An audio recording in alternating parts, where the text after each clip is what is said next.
Good afternoon, everyone. It's August the 27th, 2024.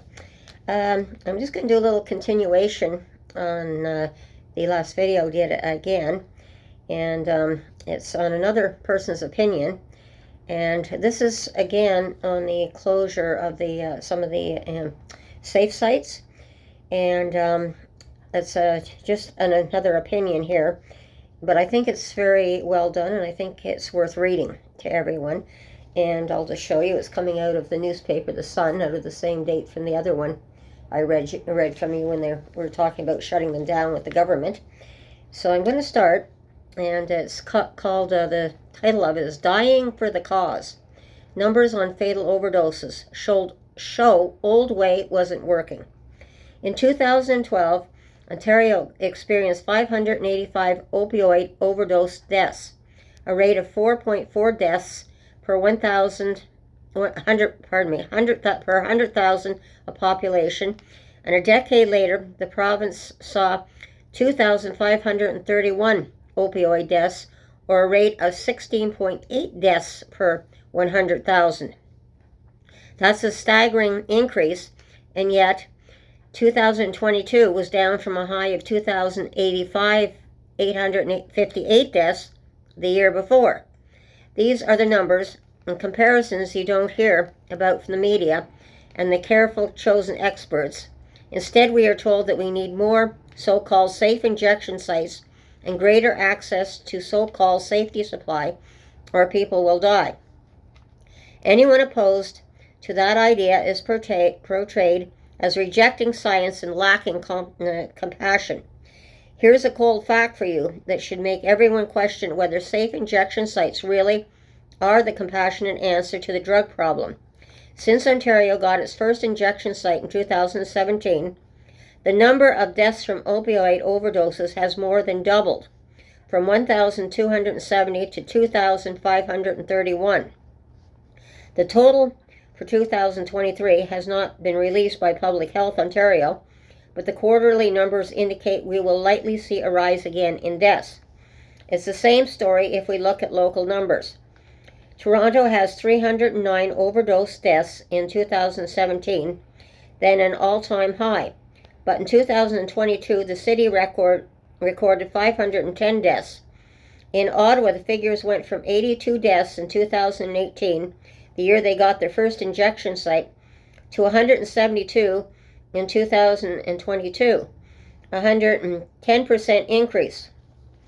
Early indicators for both cities are that the 2023 numbers will be worse.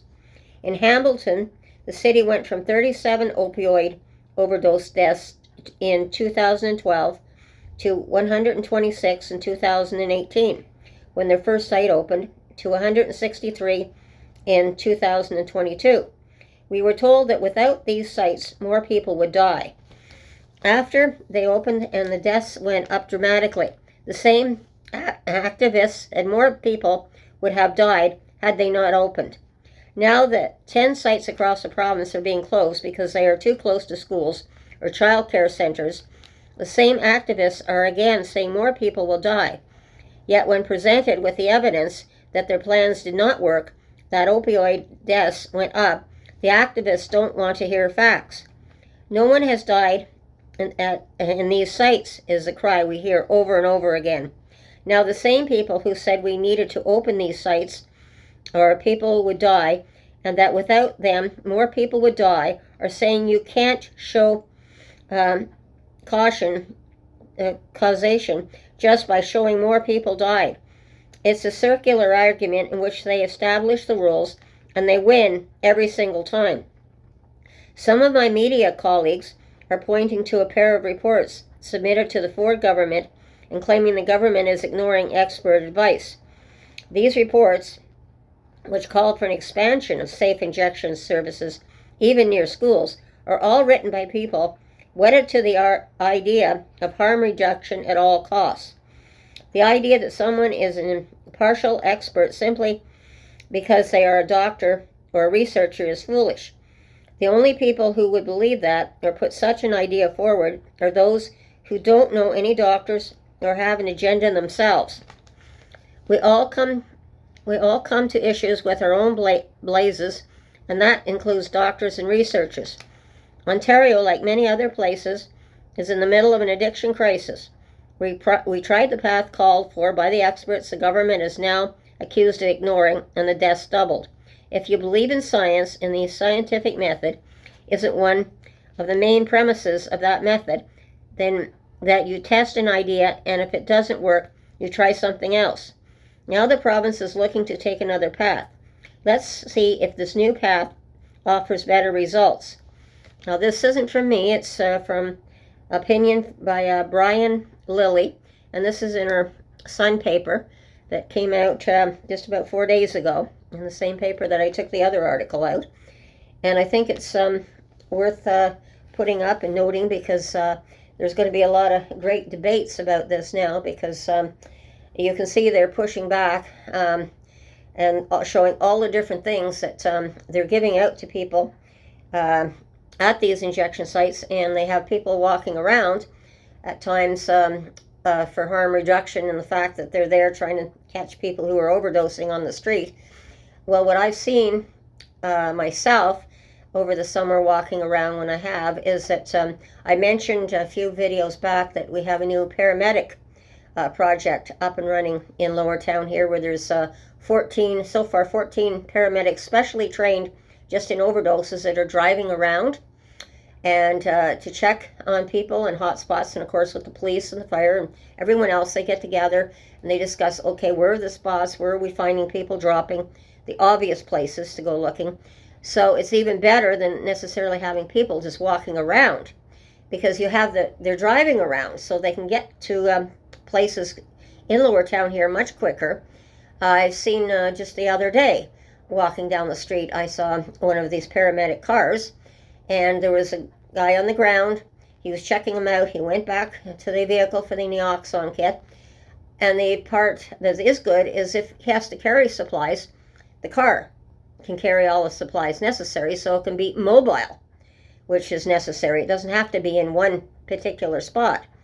I think myself, from what I'm seeing, I'm anxious to see how this pilot project is working, because they only started it up, I believe, at about the beginning of July, so it's just a brand new program.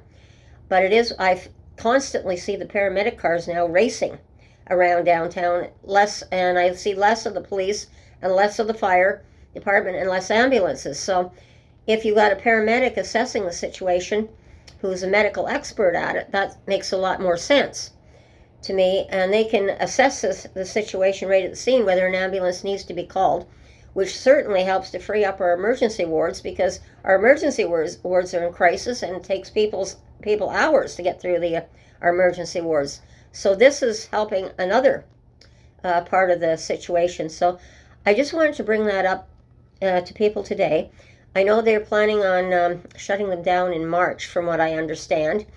And but from what I'm seeing now, there's a lot of pushback starting right now, and this has only been going on for about a week. This discussion of shutting these 10 sites down at the moment and not putting up any more in that situation around the schools, which is, I say, why put our kids more at risk seeing all this stuff or being accidentally part of a gang war because of the drugs dealers are shooting each other up or stabbing each other.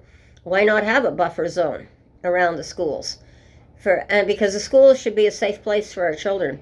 You know, between the lockdowns and what we're seeing in the States and the shootings and everything, these kids are scared. They don't need to be scared any further than they have been. And as I put in one of my earlier videos, I saw how the gangs infiltrated the schools and terrorized the school children.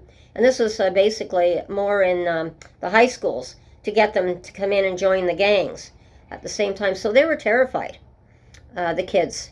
And I was on the parent advisory committee at the time at the high school, and I had my 3 boys, as I stated in my video. And if you go back further in my videos, you'll hear me talking more about the drugs and the gangs and that at that time. So you're only inviting trouble having them close to the schools. So I quite agree with this this synopsis, if you want to put it, of what they're saying. But so I don't want to leave it too long, but I know that there's going to be a lot more said, and I know I'll probably have a lot more to say on this too. So everyone, have a nice day, be safe, watch your surroundings, and take care, and we'll talk again soon. And bye-bye.